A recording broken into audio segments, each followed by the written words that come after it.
Hello students, this is Aditya sir. Today we'll be talking about Indian art.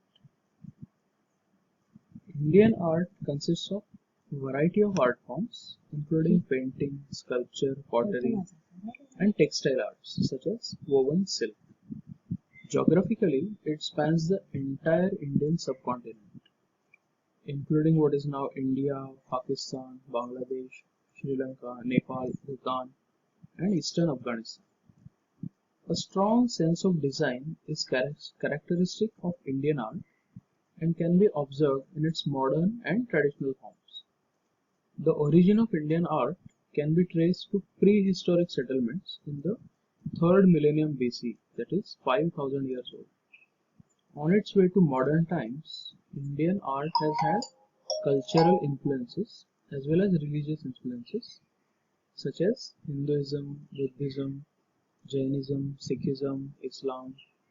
In spite of this complex mixture of religious traditions, generally the prevailing artistic style at any time and place has been shared by the major religious groups.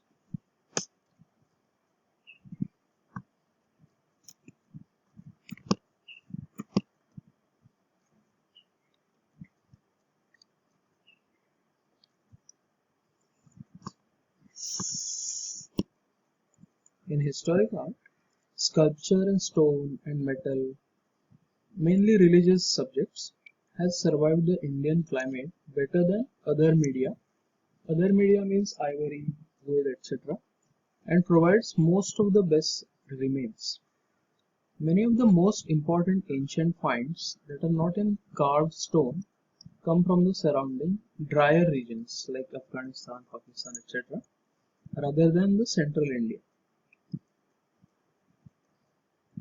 Indian philosophical traditions exclude grave goods, which is the main source of ancient art in other cultures like pyramids in Egypt, etc.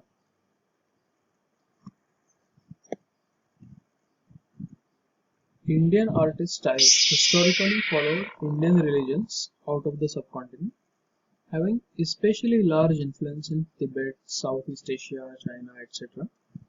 Indian art itself received influences at times, especially from the Central Asia, Iran, and Europe. For example, like the conquest by Alexander, etc. Now, the most ancient Indian art is found in the rock art or cave paintings. Rock art of India includes rock relief carvings, engravings, paintings from the South Asian Stone Age. The South Asian Stone Age varies slightly from the European Stone Age in the time lapse. It is estimated that there are about 1300 rock art sites with over a quarter of a million figures and figurines.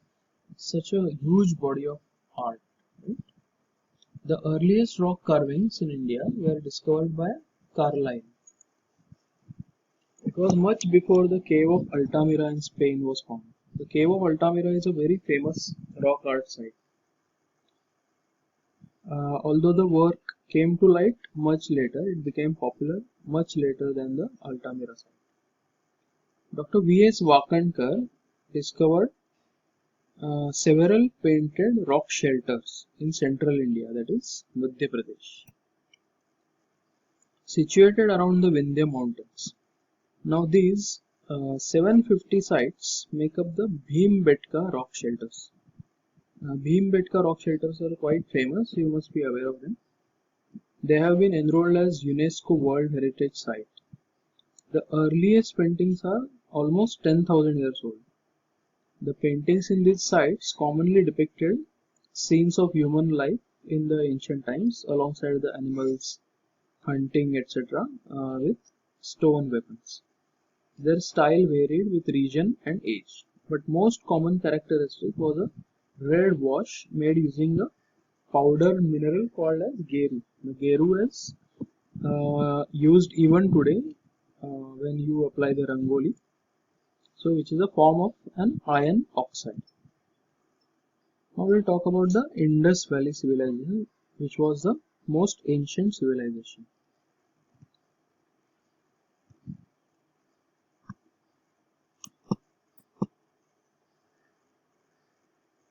Now, despite the widespread sophistication of the Indus Valley civilization seems to have taken no interest in the public large-scale art, that is, the large-scale buildings and temples like pyramids in Egypt or the huge temples of Babylon, etc. It's very unlike many earlier civilizations, many ancient civilizations, because there was no grandeur in the buildings. A number of gold, terracotta, and stone figures of girls in dancing poses or some priests, etc., are found in the Indus sites. Additionally, some terracotta figures of cows, bears, monkeys, dogs, and other animals have been found. The most common form of figurative art found in small carved seals. Thousands of seals have been recovered, and their physical character is fairly consistent. In size, they range from 3.5 inch to 1.5 inch. In most cases, they have a pierced boss at the back of the coin to accommodate a cord for handling or use as a personal ornamentation. Seals have been found at Mohenjo-daro depicting figures standing on its head, and another is the Pashupati seal sitting cross-legged in yoga pose. This figure has been variously identified. Sir John Marshall identified it as a resemblance to the Hindu god Shiva. The animal depicted on a majority of seals at sites of the mature period has not been clearly identified. Mature period is the later period of Mohenjo-daro culture. Part bull, part zebra with a majestic horn. There has been a unicorn which is a source of speculation. As yet, there is insufficient evidence to substantiate claims that the image is religious or cultist. But the prevalence of the image raises the question of whether or not the animals in the images are religious symbols. The most famous piece is the bronze dancing girl of Mohenjo-daro, which shows remarkably advanced modeling of the human figure for this early date. After the end of the Indus Valley civilization, there is a surprising absence of art of any great degree of sophistication until the Buddhist era, that is, for a very long period of time. It is thought that this partly reflects the use of perishable organic materials such as wood and ivory, etc. So that concludes the most ancient time of the Indian art. Thank you.